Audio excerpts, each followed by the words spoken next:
Selamat pagi teman-teman semua dan Ibu Tita. Perkenalkan, kami dari kelompok 4 dengan saya Kasya Oktaviani. Saya Firial Fatiawat.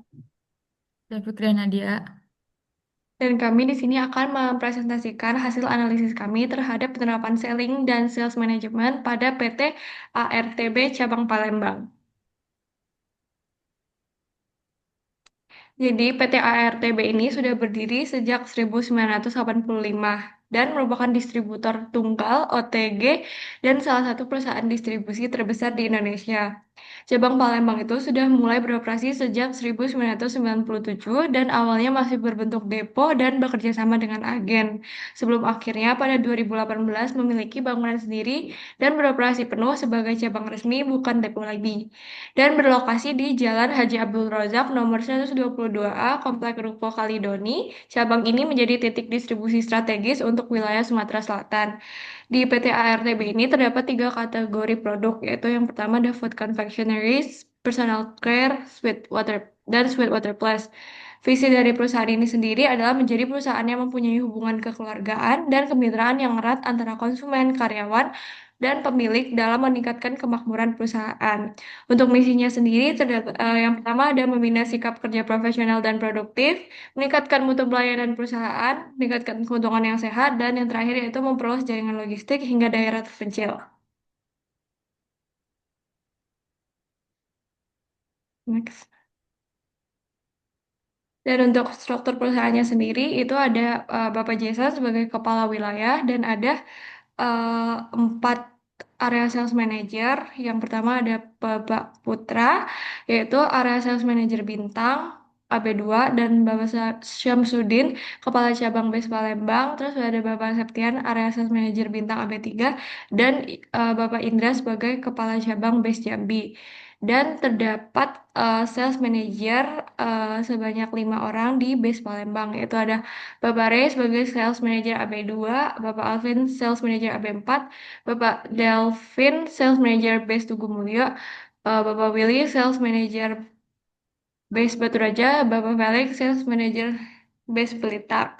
Dan terdapat juga 4 Sales Manager untuk Base Jambi, yaitu ada Bapak Erik Sales Manager Base Bangka, Bapak Doni Sales Manager Base Jambi, Bapak Karen Sales Manager Base Sarolangun, dan Bapak Calvin Sales Manager Base Muara Bungo.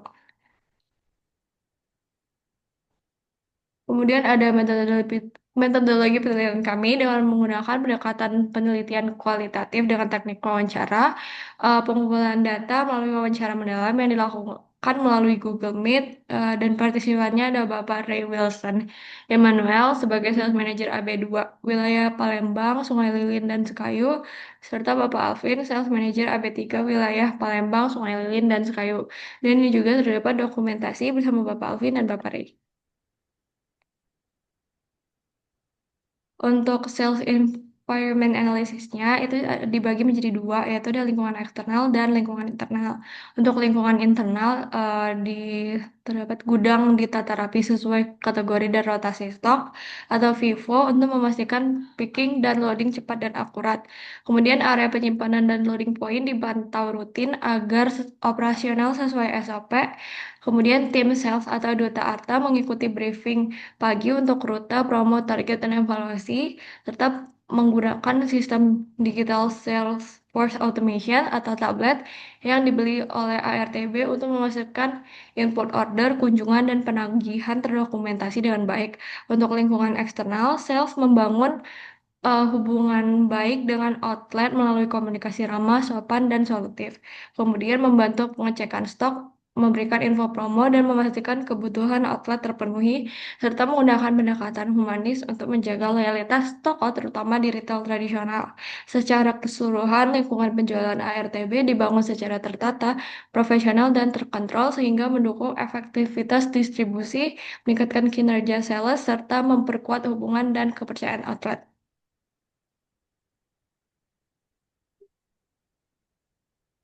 Selanjutnya akan Nah, dijelaskan pada oleh saat Ariel.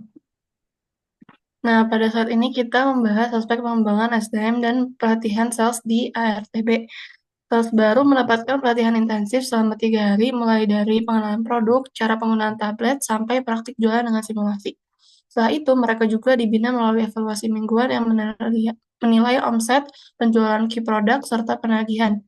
Begitu juga perusahaan memberikan sistem insentif mingguan dan bulanan sebagai salah satu cara motivasi, tetapi tetap menerapkan punishment berupa SP untuk ketidakdisiplinan. Dari hal-hal tersebut, tantangan yang muncul di lapangan adalah persaingan antar distributor, perbedaan daya beli antar kecamatan, serta rotasi produk yang tepat di pasar tradisional. Untuk meningkatkan efektivitas tersebut, direkomendasikan adanya mentorship dari sales senior, penyelarasan intensif agar tidak hanya mengejar volume, serta segmentasi promo per wilayah sesuai daya beli.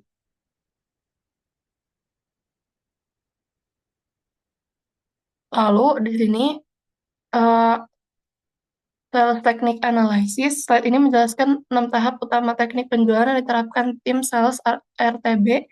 Pertama, prospecting. Yang pertama itu ada pelatihan dan pengembangan. Terus di pelatihan ini ada intensif 3 hari untuk sales baru. Terus ada manajemen kinerja penjualan. Itu ada evaluasi rutin mingguan, omset, key product dan tagihan, mekanisme punishment, dan penetapan harga secara metrik. Di sini dinamika persaingan distributor, perbedaan daya beli antar kecamatan, dan rotasi produk fluktuatif di pasar tradisional.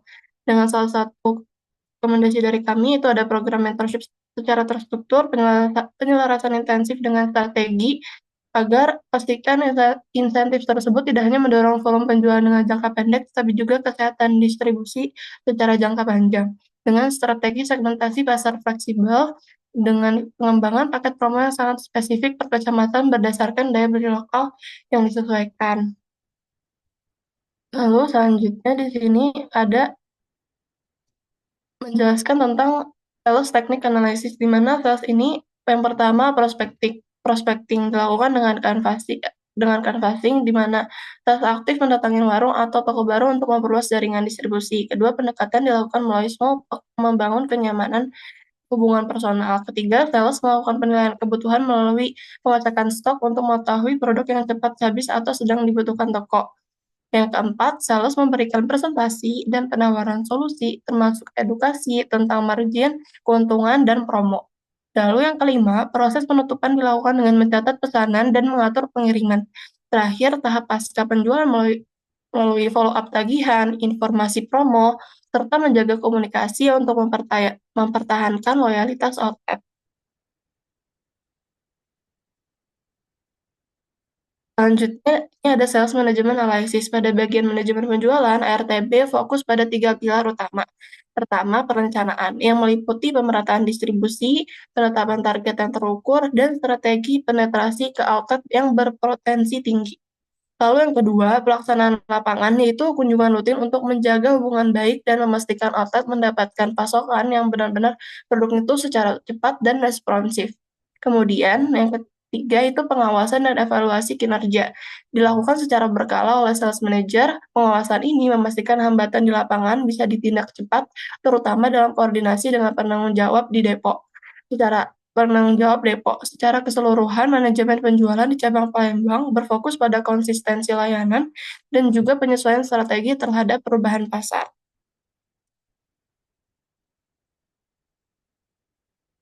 Lalu di sini pada slide ini kita melihat bagaimana RTP menerapkan sistem kontrol penjualan. Kontrol dilakukan melalui 4 aspek, yaitu ada upaya kinerja, kompensasi, unit organisasi, dan juga respons adaptif. Di mana yang pertama tuh pemantauan pencapaian dilakukan ketat secara mingguan dan bulanan berdasarkan data lapangan. Insentif tersebut dan sanksi diterapkan secara seimbang untuk menjaga performa tetap stabil. Lalu untuk struktur organisasi yang fungsional juga memudahkan pengawasan karena setiap divisi dan wilayah memiliki penanggung jawab yang jelas. Lalu selain itu, manajemen dapat bertindak cepat dan melakukan koreksi strategi ketika menghadapi perubahan permintaan maupun kondisi yang memang kompetitif. Selanjutnya akan dijelaskan oleh rekan saya, Dek. Lalu di sini ada sales motivation, mobilization, dan motivation analysis. Untuk motivation sendiri, kita mendapat 2 insentif untuk duta atas DA-nya, Yaitu insentif berlapis, itu ada omset, push produk baru, penagihan, dan kehadiran. Lalu ada insentif mingguan. Jadi sales itu bisa dapat insentif sampai 5 kali dalam 1 bulan. Dihitung dari minggu pertama, minggu kedua, minggu ketiga, minggu keempat, hingga di bulan itu tersendiri. Lalu mobilisasi, pembinaan dan kontrol 4 aktivitas harian. Jadi yang pertama ada minimal 15 kunjungan per toko atau per transaksi. Lalu push SKU prioritas. Yang ketiga ada follow up penagihan. Yang keempat laporan absensi dan tablet dengan sistem SFA. Lalu multiplikasi ada dua, yaitu kita membangun sikap disiplin, kompetitif, dan pencapaian yang mingguan. Untuk struktur itu mengamalkan bentuk kerja transfer pengetahuan dari kepala wilayah, area sales manager hingga sales di dutanya sendiri. Jadi sistem reward yang kami tanam itu yang memotivasi arahan kerja yang terstruktur dan duplikasi pola kerja terbaik membentuk kinerja tim sales yang stabil dan berkelanjutan.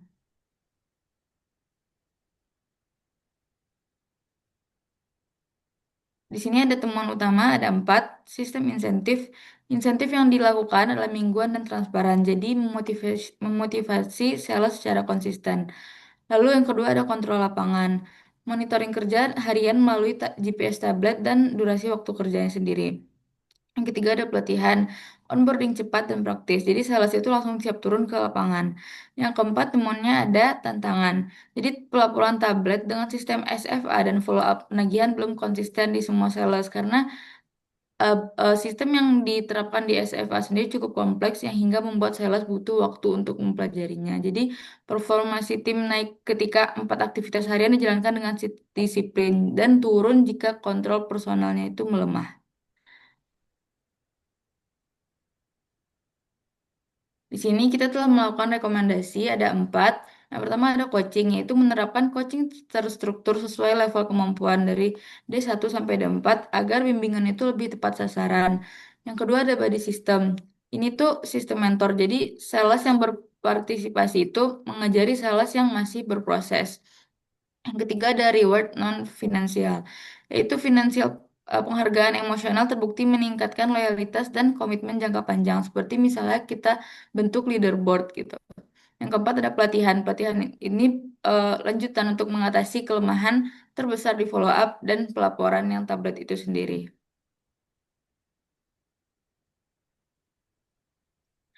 Akhir kata, penjualan yang tinggi di cabang Palembang bukan hanya karena target, tapi karena sistem manajemen sales yang membuat tim tetap termotivasi, terarah, dan berkembang bersama.